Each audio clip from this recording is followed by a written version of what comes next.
Hey everybody, this is Brian. And this is Josh. Welcome to the podcast for Curiosity Continuum. Curiosity Continuum is an industry-innovating, non-traditional company passionate about growing wisdom in the next generation. We are the essential bridge between the analog and digital worlds by building collaborative communities that unleash the power of adaptive expertise and innovation needed to thrive in the 21st century.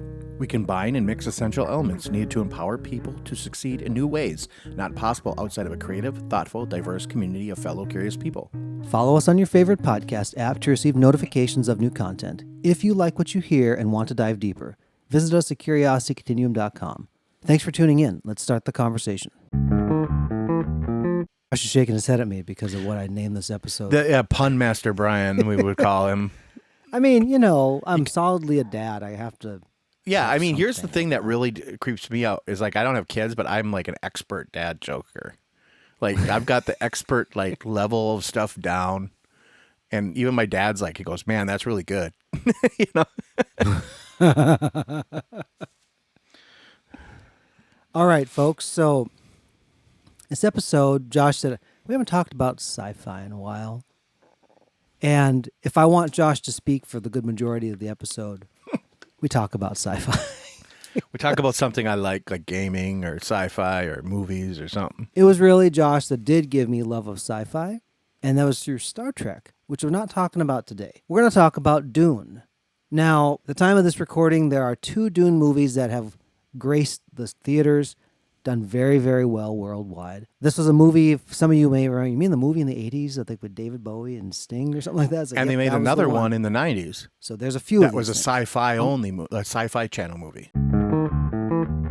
So let's talk about what Dune is to get people into it who don't know or haven't paid attention to it.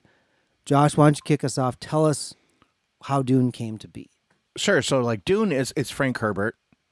He's an author, obviously. He wrote a book. He wrote 3 really good books. Really, the third one's not as good, but okay. But the first 2, like, puts it into one book, basically, Dune, right? So huge book, by the way. So if you're thinking like it's like the War and Peace of sci-fi novels, where it's like 700 pages, 800 pages, you know, for the first book, right?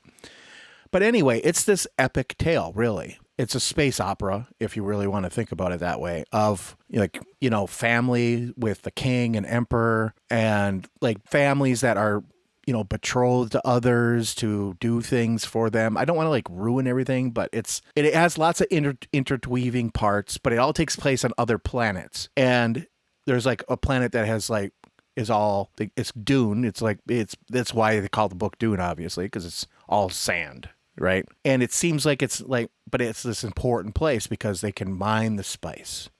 And without the spice, they can't do anything. They can't travel intergalactically. It opens up their minds to other things and other possibilities. And so they use it in their technology and all that stuff. So whoever controls that obviously controls the entire fate of the galaxy that they're in. Because like I said, they need it for anything. Otherwise, you're just stuck to one area. And so the emperor tells the family gets to mine it, right? That gets to mine it for the empire. Well, that family is obviously in itself super powerful. Now, the emperor is always playing this like 3D chess because the family that is mining it could usurp him at some point, because could take over. And there's like a native people to this to planet where they have this like mythology of a being that's an off-worlder that will come and basically be like their messiah. So it's almost like a Jesus kind of situation. I mean, did I describe it good enough, Brian? Yeah, no, it gets us right into it. Now, this was written in the 50s is what you said, right? I believe so, yeah. Like I'm going to look it up real quick just to fact check that. Okay. But, so it's like something like Star Wars. They definitely ripped off parts of this, and other sci-fi is built on this. That's why it's so, I think, great to go back and look at that. There are these foundational authors like Isaac Asimov and Frank Herbert who really, when sci-fi was Jules Verne, those, yeah, yep, all these kind of authors, right? It was a different type of imagining. Now, my wife is no sci-fi fan. Okay, so 1965. Sorry. That's okay, when it was so written. 65. So it's still before Star Wars, right? Here's the thing. Like, my wife, I love her. I forgive her for not loving sci-fi. Like, I love sci-fi. It's okay. We are different people. Sci-fi to me represents something imaginative and fantastic that have elements where like this could be real. Right. And some of the most effective sci-fi, it's almost like present life recast into like a far-flung thing.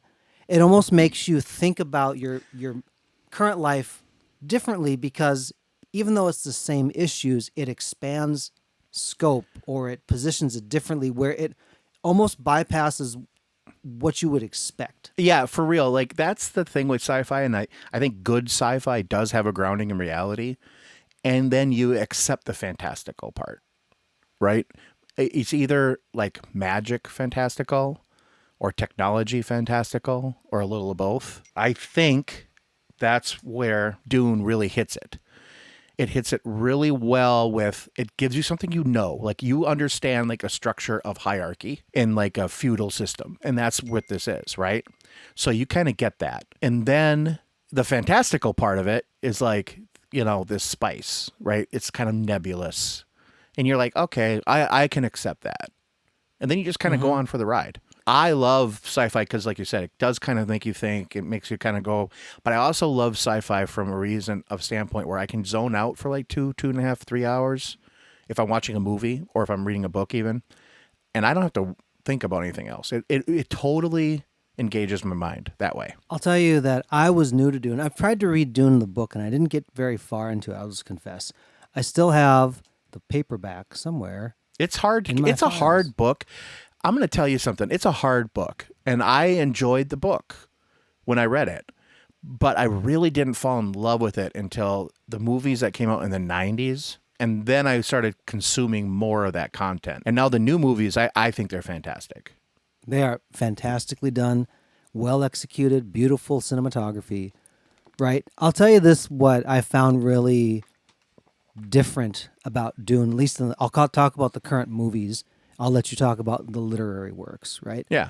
I noticed like in a lot of sci-fi that I consume and enjoy has a very Western world type of sensibility to it, right? In the ways that they talk, in the ways that what they're doing, and here's even like in different planets and things like that. Dune to me felt more like Middle Eastern archetypal type of things going on. It might be some of the Messiah story that is, kind of appears in shape and form, but even the words that they use for things like Yes. the Harkonnen, Lisan al-Gaib, that's not a Western sounding thing.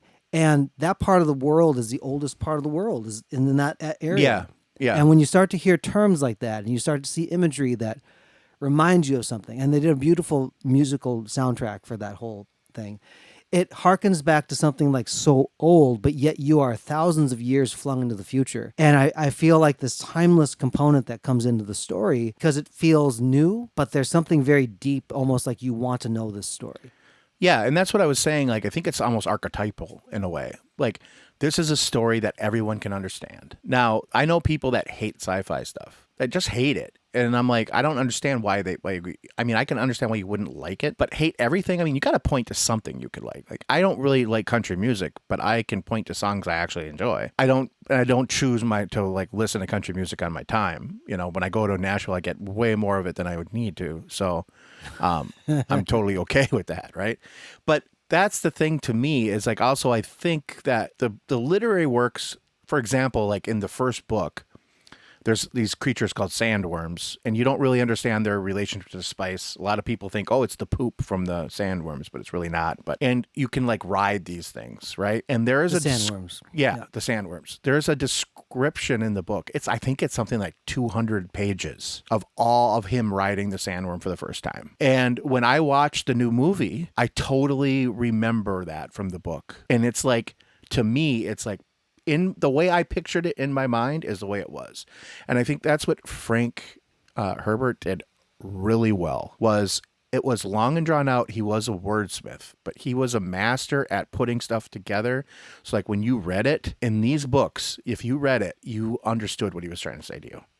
So there was so everybody's like, oh, they interpret it so well. I'm like, they just read the book. If you read the book, he describes what everything looks like. And I think also that's why if you go back and watch the old movies, even though they're corny and they're hard to get through, especially today, it almost is the same because he described it so well that how could they do it any differently? You know, it's almost like when you think of it like Lord of the Rings, like there's a lot of interpretation in that, but not really. I mean, they tell you what it is.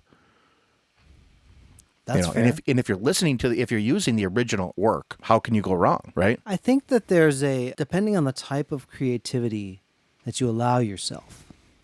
I say allow yourself on purpose because there's obviously certain creative bents that are more natural to people in certain degrees. But some of the creativity, if you allow yourself to explore it, you'll understand some of the constructs into why it's appealing. For me, with sci-fi, it allowed me to kind of escape where I was in the world right now.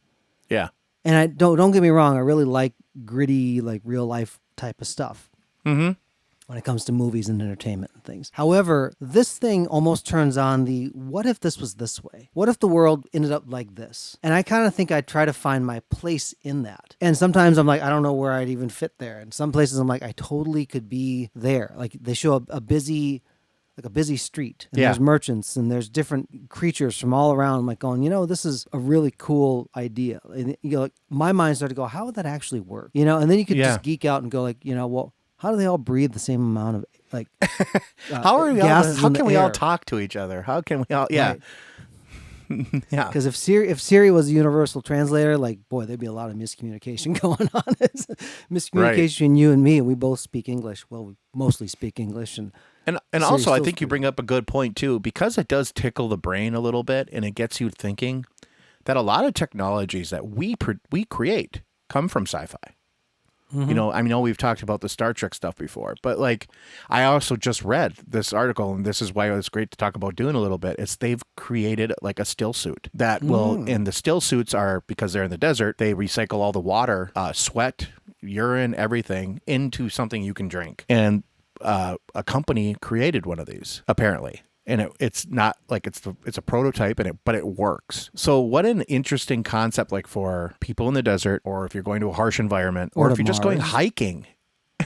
Yeah. And you need, something like a survival suit. That would be like the ultimate thing to take with you. It represents large over-engineering and overshooting, and it's the pursuit of it. Right. Obviously, like I think at some point we'll probably have a working still suit where you'll be able to not lose any moisture in your body except for maybe whatever amounts to carry out. Whatever's not covered up. You know what I mean? Yeah. But to me, like that becomes useful. Like I think about things like memory foam. Right. Yeah. If we pull it back now to like science reality, right? Memory foam was one of those things that was a function of the space race, right? They needed things that weren't spring driven, they could put up in the air. And it's like, well, there's memory foam. You look at other technologies and things like that, it became part of life. And people are like, oh, well, of course that's that way. It's like, but it wasn't always that way. Somebody had to dream and somebody had to inspire somebody who like, you know what, I could figure that out. And that was always just a fun, like itching your brain in a good sort of way, or scratching your brain. I think that's part of that. And that's why like I like talking to sci-fi. I like just talking it out sometimes like this, like a short, like an episode where we talk about something. But we constrain ourselves a little bit by saying, like, we're talking about Dune today. Because if we just said, let's talk about sci-fi, we would be here for like 75 hours. And, we would just start. And Josh would just be getting warmed up. And I would just be like, all right, I should put this on Twitch as like a 24-hour stream or something. Because why not? Right? So Let's put it. Yeah, we can put a comma here. I think we started to tickle the fancy, but I also want to tell people, like, if you want to experience like really good sci-fi, Dune is the way to go. And with it's a little investment in time. If you can get through, the way I got my wife into it was it has Jason Momoa in it, and so she went to watch Jason Momoa. So that's just the tip out there for all the guys, and then you reap the benefits later. But that's what I'm talking about. So, but that's a great, the new movies are a great way to get into it. And if you like it, I encourage you to read a book. Jason, if you're listening, we'd love to have you on the podcast sometime. Until that time, this is Brian. This is Josh. For Curiosity Continuum.